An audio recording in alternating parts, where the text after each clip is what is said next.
বাস স্ট্যান্ডগুলি এবং বাস কাউন্টারগুলিতে নির্ধারিত ভাড়া টানানো আছে এবং তারা নির্ধারিত ভাড়ায় নিচ্ছে। বাস স্ট্যান্ড এবং বাস কাউন্টারগুলিতে অতিরিক্ত ভাড়া নেওয়ার কোনো অভিযোগ অথবা দৃশ্যমান কোনো প্রমাণ আমরা এখনো পর্যন্ত পাইনি। নির্ধারিত ভাড়াই সবাই নিচ্ছে। আবার এখানে দেখবেন যে আমাদের এই যে ভিজিলেন্স টিম আছে, মনিটরিং সেল আছে, পুলিশ কন্ট্রোল রুম আছে, সেখানেও কোনো অভিযোগ এরকম নেই।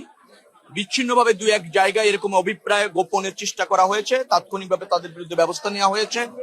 আপনারা দেখবেন যে প্রত্যেকটা কাউন্টারে নির্ধারিত ভাড়া টানিয়ে দেওয়া আছে জনগণের সচেতনতার জন্য। আবার বাসগুলিতেও ওই স্টিকার লাগিয়ে দেওয়া আছে কত টাকা ভাড়া হবে। দু এক জায়গায় হয়তো 2 টাকা 3 টাকা এরকম আছে, যেমন খুলনায় 902 টাকা দেখলাম। তো খুলনা না অন্য কোথাও 902 টাকা দেখলাম, তারা 900 টাকা নিচ্ছে, 2 টাকা আর বাংতি নিতে পারে না।